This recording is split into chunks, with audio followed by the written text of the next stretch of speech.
Chapter 1. The Perfect Beginning. I thought I was living in a fairy tale as Marcus and I stepped off the plane in Santorini.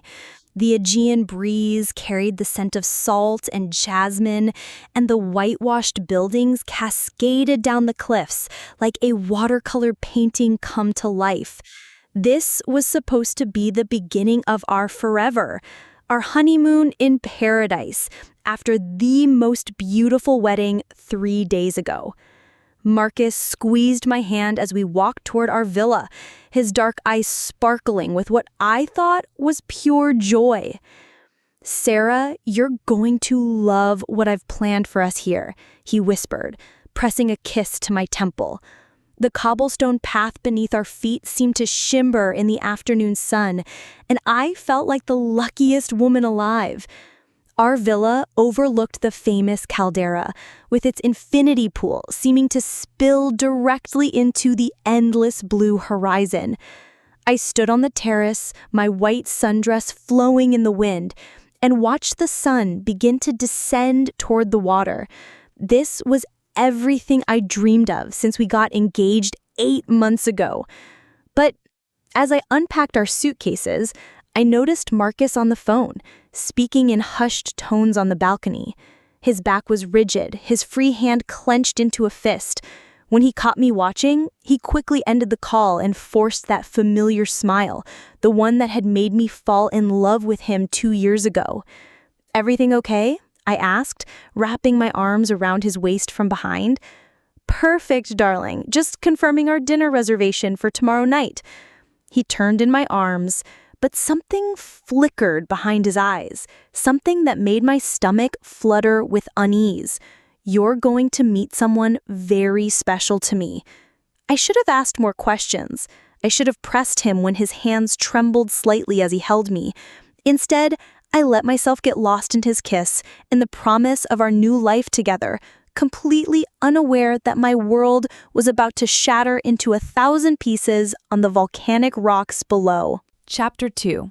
First Night Magic. That first night in Santorini felt like stepping into a dream I never wanted to wake up from. Marcus had arranged dinner at a small taverna tucked away from the tourist crowds, where an elderly Greek man named Dimitris served us fresh seafood and local wine while bouzouki music drifted from somewhere in the shadows. "To my beautiful wife," Marcus raised his glass, the candlelight dancing across his face. "To the woman who made me believe in love again." The word "again" caught in my throat for a moment, but I pushed the thought away. Marcus had told me about his difficult past, his family's rejection when he chose his own path instead of their business empire. I understood why he'd been guarded about love before me. We walked hand in hand through the narrow streets of Uy afterward, past boutiques selling handmade jewelry and art galleries showcasing local painters. Every corner seemed designed for romance, bougainvillea spilling over ancient walls, cats sleeping peacefully on doorsteps, the distant sound of waves against the cliffs below. "I can't believe this is real," I whispered, as we stopped at a viewpoint overlooking the water. The moon cast a silver path across the sea, and cruise ships twinkled like floating cities in the distance. Marcus pulled me closer, his cologne mixing with the night air. "I deserve all of this and more, Sarah. You deserve the world." His voice cracked slightly on the last word, and when I looked up at him, his eyes seemed almost pained. "Are you sure you're okay? You seem distant tonight." He kissed my forehead, lingering there for a long moment. "Just overwhelmed by how much I love you. Sometimes it scares me how much you mean to me." Back at our villa, we made love with the French doors open to the sea breeze, the sound of waves below mixing with our whispered promises. As I fell asleep in his arms, Marcus's phone buzzed repeatedly on the nightstand. Even in my drowsy state, I noticed how quickly he reached over to silence it, his body tensing against mine. "Go back to sleep, darling," but I could feel him staring at the ceiling long after I'd closed my eyes. Chapter 3. Cracks in Paradise. The second day started perfectly. Marcus surprised me with breakfast on our private terrace. Fresh Greek yogurt with honey, warm bread, and coffee so strong it could wake the gods themselves. He seemed more relaxed than the night before, pointing out fishing boats in the distance and planning our day with infectious enthusiasm. "Let's explore Fira this morning," he suggested, his hand finding mine across the small table. "There's a museum I think you'd love, and then we can walk down to the old port." We spent hours wandering through the narrow streets, Marcus buying me a delicate silver bracelet from a local artisan and insisting I try every variety of baklava at a traditional pastry shop. He took dozens of photos of me against the iconic blue domes, laughing as I posed dramatically with the sea behind me. But as the afternoon wore on, I noticed his phone calls becoming more frequent. He'd excuse himself to take them, walking just far enough away that I couldn't hear the conversations. Each time he returned, his smile seemed a little more forced, his kisses a little more desperate. "Who keeps calling?" I finally asked, as we sat at a cafe overlooking the caldera, sharing a bottle of the local Assyrtiko wine. Marcus's grip tightened on his glass. "Work stuff. You know how it is. They can't function without me for 5 minutes." He laughed, but it sounded hollow. "I should probably turn it off completely tomorrow for our special dinner." "Special dinner?" "The one I mentioned yesterday, at Celine Restaurant. It's supposed to have the most incredible sunset view on the island." He reached across the table to stroke my cheek. "I want everything to be perfect for you, Sarah. This whole trip, our whole life together." That evening, as we watched the famous Santorini sunset from our villa's infinity pool, I caught Marcus staring at his phone screen with an expression I'd never seen before, a mixture of fear and resignation that made my blood run cold. "Marcus, please tell me what's wrong. You're scaring me." He set the phone aside and pulled me against his chest in the warm water. "Nothing's wrong, my love.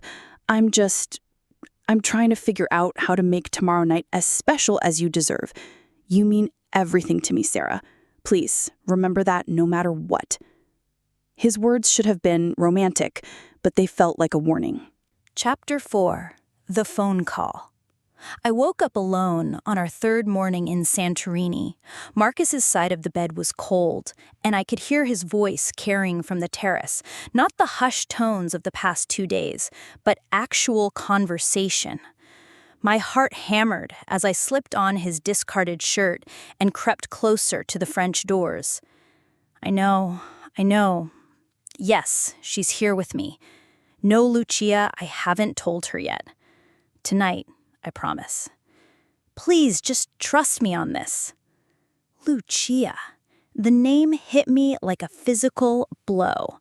Marcus had never mentioned anyone named Lucia, not in 2 years of dating, not during our engagement, not even when we filled out our marriage license. I pressed myself against the wall, my legs suddenly shaky. She's not going to understand. How could she? How could anyone? Yes, I love her, but that doesn't change what we have, what we've always had. I stumbled backward, knocking over a water glass on the nightstand. It shattered against the marble floor, the sound echoing through our villa like a gunshot. Marcus's voice stopped immediately. "Sarah? Baby, are you okay?" I was standing in the middle of our bedroom, in nothing but his shirt, surrounded by broken glass and broken illusions when he rushed through the doors. His face went white when he saw me, guilt written across every feature. "How long have you been awake?" he asked quietly. "Long enough." My voice sounded foreign to my own ears. "Who is Lucia, Marcus?" He ran both hands through his dark hair, a gesture I'd always found endearing, but now seemed like a tell, a nervous habit I'd never recognized. "Sarah, please sit down. Let me clean up this glass first." "Don't you dare clean up anything. Don't you dare act like this is about broken glass." I stepped backward, feeling pieces crunch under my bare feet. But the physical pain was nothing compared to the ache spreading through my chest. "Who is she?" Marcus's shoulders sagged in defeat. "She's... God, Sarah, there's no easy way to say this. She's my wife." The words hung in the air between us like smoke from a fire, visible and toxic, and impossible to take back. I heard myself laugh, a sharp, brittle sound that scared us both. Your wife? Your wife? I held up my left hand, my wedding ring catching the morning light.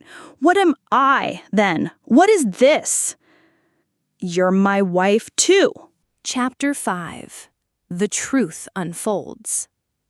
I don't remember sitting down, but suddenly I was on the edge of our bed, Marcus kneeling in front of me with a towel, carefully picking glass out of my feet while I stared at him like he was a stranger.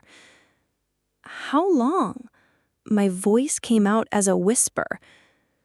Sarah, please let me explain. How long, Marcus? His hands stilled on my ankle. 7 years. We've been married 7 years. 7 years? While I was finishing college, starting my career, dating other people, believing I was unlovable until Marcus came along, he was married, building a life with someone else, someone named Lucia. Do you have children? The question fell from my lips before I could stop it, and Marcus's face crumbled. That was answer enough. 2, he whispered. Sophia is 5, and Miguel just turned 3. I bent forward, my forehead nearly touching my knees as waves of nausea rolled through me. This wasn't happening. This couldn't be happening. 3 days ago, I was Sarah Mitchell, soon to be Sarah Reeves, surrounded by friends and family, celebrating the best day of my life. Now I was Sarah Reeves, unknowing second wife to a man who had been lying to me since the day we met. Where does she think you are right now? Business trip. She thinks I'm in Athens for work. Marcus's voice was barely audible. Sarah, I know how this looks, but I love you. What we have is real. What I feel for you is real. I looked up at him then. This man I'd trusted with my heart, my body, my future. What we have is bigamy. What we have is illegal. Not here, he said quickly. I researched it before I proposed. Greece doesn't recognize foreign marriages for polygamy laws if... Stop. I held up my hand and he fell silent immediately. Just stop talking. I can't. I need to think. I walked to the bathroom and locked the door behind me, sinking onto the cool marble floor. Through the small window, I could see the caldera stretching endlessly blue toward the horizon, boats moving peacefully across the water like nothing had changed, like my entire world hadn't just collapsed. My phone was on the sink counter. I could call my sister, my best friend, my parents. I could book a flight home and leave this nightmare behind. But something kept me frozen on that bathroom floor, staring at my reflection in the mirror opposite, pale, shocked, but somehow still wearing his ring. Chapter 6. The Weight of Choices. I stayed in that bathroom for over an hour, listening to Marcus pace the bedroom floor, occasionally knocking softly on the door to ask if I needed anything. What I needed was to wake up from this nightmare, but the cold marble under my legs and the sound of waves outside kept me anchored in this devastating reality. When I finally emerged, Marcus was sitting on the terrace, his head in his hands. He'd cleaned up all the broken glass and laid out a simple breakfast that neither of us would touch. The sight of him looking so defeated should have satisfied some part of me, but instead it just made everything hurt more. "Tell me about her," I said, settling into the chair across from him. He looked up, his eyes red-rimmed. "Sarah, you don't want to." "Yes, I do. Tell me about Lucia. Tell me about your children. Tell me about this other life you've been living while you were planning a future with me." Marcus was quiet for so long I thought he wouldn't answer. Then slowly he began to speak. We met in university in Barcelona. Her family owned restaurants, mine had the shipping business. It was arranged, essentially, expected. We got married when we were 22, not because we were madly in love, but because it made sense for everyone involved. He paused, staring out at the water. She's a good person, Sarah, a wonderful mother, but we've lived like business partners for years, not husband and wife. Separate bedrooms, separate lives. We stay together for the children and the families. And then you met me. And then I met you, and for the first time in my adult life, I felt alive. You made me laugh, you challenged me, you saw something in me that I'd forgotten existed.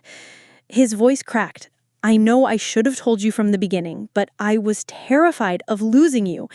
And then it had been too long, and I was in too deep, and I couldn't figure out how to untangle it all without destroying everything.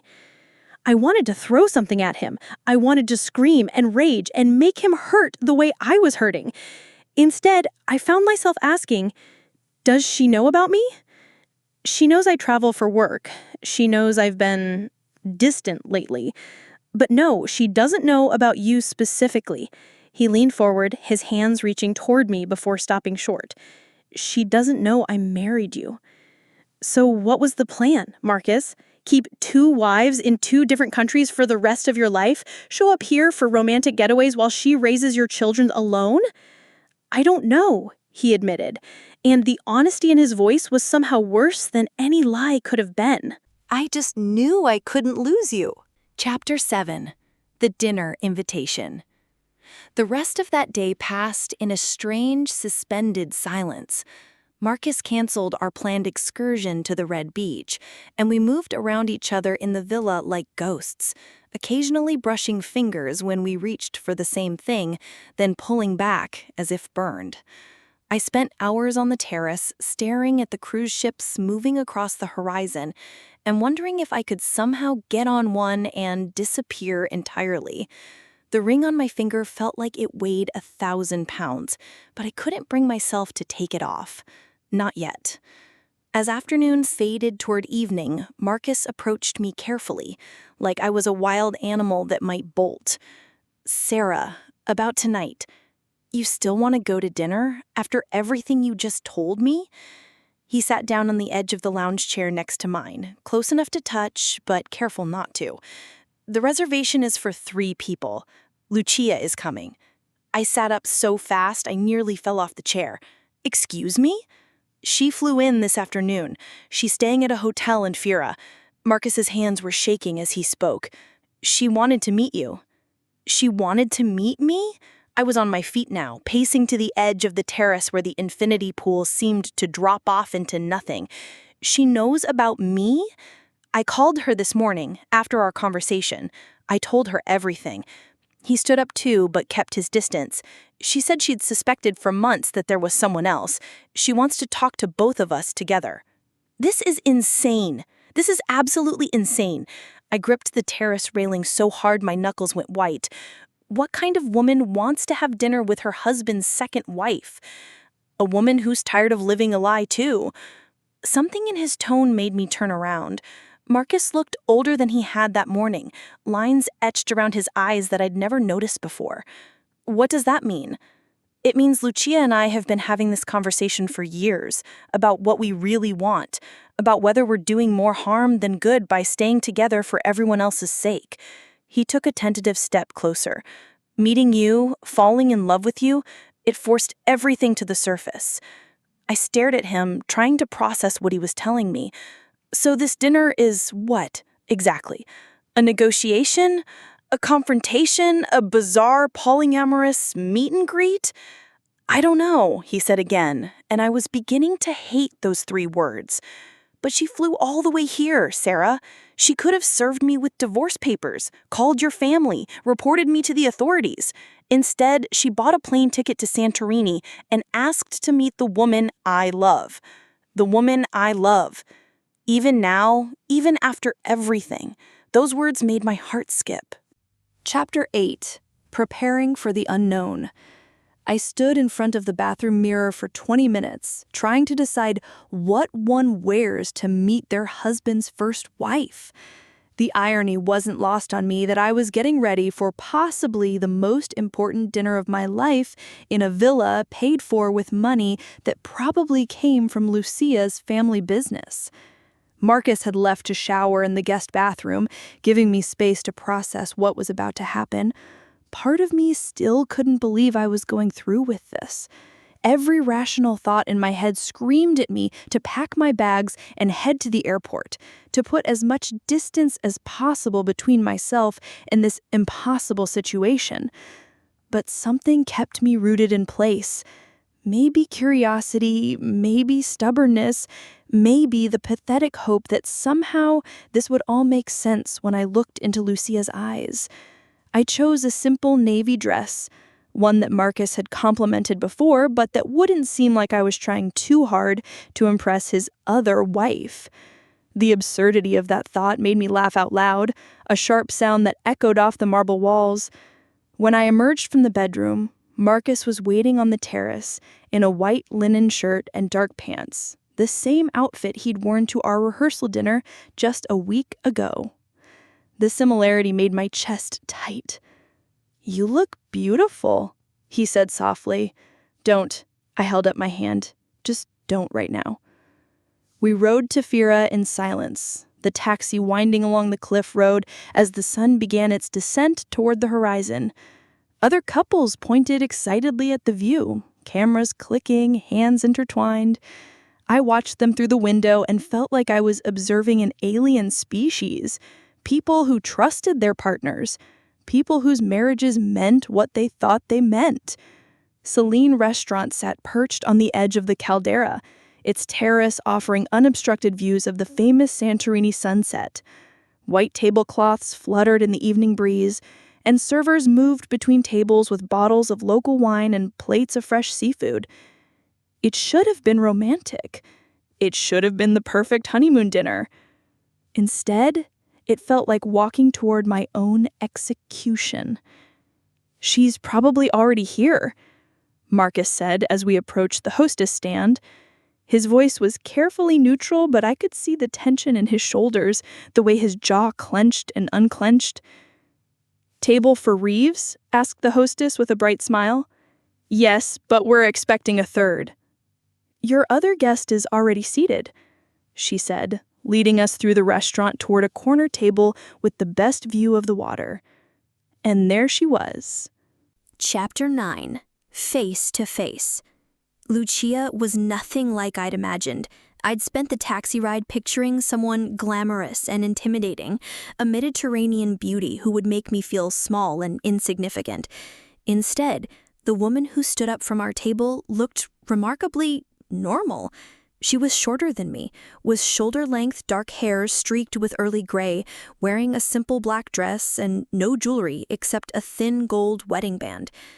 But her eyes held a depth of sadness that took my breath away. "You must be Sarah," she said in lightly accented English, extending her hand. Her voice was warm, genuinely kind, which somehow made this entire situation more surreal. Yes, I shook her hand, noticing that her fingers were trembling slightly. "You're Lucia." "I am." She glanced at Marcus, who was standing frozen between us like a man facing a firing squad. "Hello, Marcus." "Lucia." He leaned down to kiss her cheek, a gesture so automatic and familiar that it hit me like a slap. This was his wife, his real wife, the mother of his children, the woman who knew all his habits and memories from before I existed in whose world. We sat down in an awkward triangle, the sunset painting everything in shades of gold and pink that felt mockingly beautiful. The server approached with menus and wine recommendations, apparently oblivious to the fact that he was serving the most complicated table in restaurant history. "Shall we order wine?" Lucia asked, and I almost laughed at how civilized she sounded. "I think we're all going to need it." Marcus ordered a bottle of the local white wine, his hand steady despite everything. I studied both of them, looking for signs of the dynamic between them, trying to understand what 7 years of marriage looked like when it was built on obligation rather than love. "So," Lucia said, once our glasses were filled, raising hers in what couldn't possibly be called a toast. "Here we are."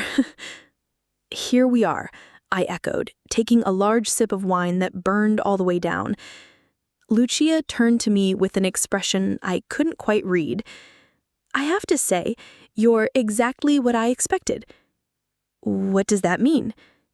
"Marcus has always been attracted to strength, women who challenge him, who don't just go along with what's expected. It's probably why our marriage never really worked.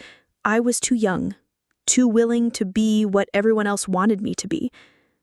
I looked between them, confusion mixing with the wine in my system.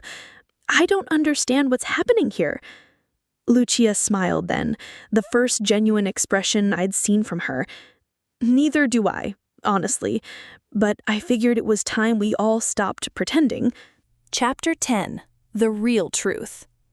I want a divorce. Lucia said the words so simply, so matter-of-factly, that it took a moment for them to register. Marcus's wine glass stopped halfway to his lips, and I felt my mouth fall open. "You what?" "I want a divorce, Marcus. I have for years." She turned to me, her expression earnest. "And I wanted to meet you because I needed to know if you were worth blowing up 2 families for." The restaurant suddenly felt too small, too warm. Around us, other diners continued their romantic meals, completely unaware that our table was the epicenter of an earthquake. "Lucia, the children," Marcus started. "The children see 2 parents who live like roommates," she interrupted, her voice gaining strength. "Sophia asked me last month why Daddy never kisses me hello like her friend's father does. What was I supposed to tell her?" I stared at this woman who was supposed to be my rival, my opposite, the obstacle to my happiness. Instead, she was systematically dismantling everything I thought I understood about the situation. "You're not angry," I said, the words tumbling out. "At me, I mean. You're not angry at me." "Oh, I was furious," Lucia laughed, but there was no humor in it. "When Marcus called this morning and told me he'd married someone else, I wanted to fly here just to throw my wine in both your faces." "What changed?" She was quiet for a long moment, watching the sun sink lower toward the horizon. "I realized that you didn't know about me, that you're as much a victim in this as I am." She turned back to Marcus, and for the first time, I saw real anger flash in her eyes. "You let this poor woman marry you without telling her the truth? You let her plan a future based on lies." "I was trying to protect—" "You were trying to protect yourself," Lucia cut him off, "just like you always do. Just like you did when you married me instead of standing up to your family, when you started this affair instead of asking for a divorce, when you proposed to Sarah instead of being honest about what you wanted." The accuracy of her words hit Marcus like physical blows. He slumped back in his chair, looking smaller than I'd ever seen him. "But here's what I don't understand," I said, my voice steadier than I expected. "If you want a divorce anyway, if you're not happy either, then why are you here? Why not just let him go?" Lucia smiled again, and this time it reached her eyes. "Because I needed to make sure you're strong enough to handle him. Marcus needs someone who won't let him take the easy way out, who won't let him build a life on comfortable lies." She paused, studying my face. "Are you that person, Sarah?" Chapter 11. The Choice. The 3 of us sat in silence as the sun finally touched the horizon, painting the sky in brilliant oranges and purples. Around us, other diners applauded the sunset. Cameras clicked, couples kissed. We remained frozen in our complicated triangle, the weight of Lucia's question hanging between us like smoke. "I don't know," I said finally, the words barely audible over the evening breeze. "A week ago, I thought I knew exactly who I was and what I wanted. Now I don't even know if my marriage is legal. It's not, Marcus said quietly. Not in most places. But Sarah, what I feel for you... Stop. I held up my hand, surprised by the firmness in my own voice. Just stop talking for a minute. I looked at Lucia, this woman who should have been my enemy, but who had somehow become the most honest person at this table. What happens to your children if you get divorced? They'll be fine, she said with conviction. Better than fine, actually. They'll have two parents who are finally living authentically, instead of performing happiness for everyone else's comfort. And you? What do you want from all this? Lucia's smile was sad but genuine. I want to fall in love for real someday. I want to travel, maybe go back to school. I want to stop feeling like I'm disappearing a little more each day. She glanced at Marcus, then back to me. I want what you thought you had. A marriage built on choice, not obligation. I turned to Marcus, this man I'd loved so completely, so naively. And what about you? What do you actually want? He was quiet for so long, I thought he wouldn't answer. The last light was fading from the sky, and servers were beginning to light candles on the tables around us. Is everything all right? Can I bring you anything else? Just the check, please, Lucia said smoothly. I think we're finished here. But were we? I stared out at the water, now dark except for the lights of distant ships, and tried to imagine what came next. Could I really build a life with a man who had lied to me so completely? Could I trust him not to do it again when things got complicated? I need time, I said finally. I need to think about all of this without both of you watching me decide. They nodded, both of them, and somehow that synchronized response felt like the most married thing they had done all evening. Chapter 12, New Beginnings. 3 months later, I stood on a different terrace in Santorini, watching the sun rise instead of the sunset this time. The villa was smaller, simpler, one I'd rented with my own money for my own reasons. No infinity pool, no romantic gestures, just me and the endless blue horizon and the space to figure out who I was when I wasn't trying to be someone's wife. I'd come back to Santorini because I needed to finish the story that had started here. Not the fairy tale I'd imagined when I first arrived, but the real story. Messier, more complicated, but ultimately more honest.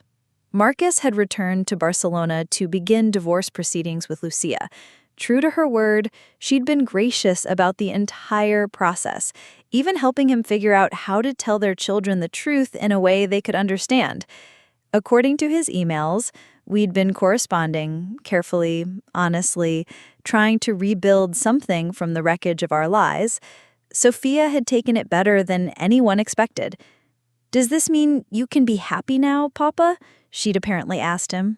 It was a question only a child would think to ask, and one that had taken him weeks to answer. I hadn't decided yet whether there was still an us to rebuild. Some days, reading his messages, I felt the old pull, the connection that had made me fall in love with him in the first place. Other days, I remembered the sound of his voice on the film that morning, talking to another woman while I slept in his bed, and the anger burned fresh and bright. But I was learning to sit with uncertainty, to resist the urge to make decisions just to end the discomfort of not knowing. My therapist back home had helped me understand that rushing into clarity was part of what got me into this mess in the first place. My phone buzzed with a message from Lucia, something that had become surprisingly common over the past month. We'd struck up an unlikely friendship, two women trying to untangle ourselves from a man who loved us both, but had never learned how to love honestly. Divorce finalized today. Feels strange, but also like I can breathe for the first time in years. How are you? I typed back, still figuring it out, but I'm starting to think that's okay. The sun was fully up now, tourists beginning to emerge for breakfast and early sightseeing. I had a whole day ahead of me. Maybe I'd explore the archaeological site at Aegean. Maybe I'd just read a book by the hotel pool. For the first time in my adult life, I didn't have to check with anyone else before deciding. Tomorrow, Marcus would arrive in Santorini, not for a romantic reunion, but for what we'd agreed to call a conversation. No expectations, no promises, just two people trying to figure out if they could build something real from the ruins of what they'd had.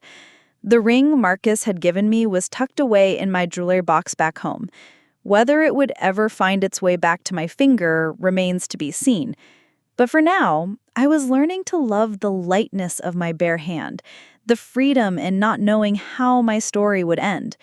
If you've ever found yourself questioning the foundations of your own relationships, or if you've had to rebuild your life from scratch, I'd love to hear your thoughts in the comments below. Sometimes the most beautiful sunrises come after the darkest nights.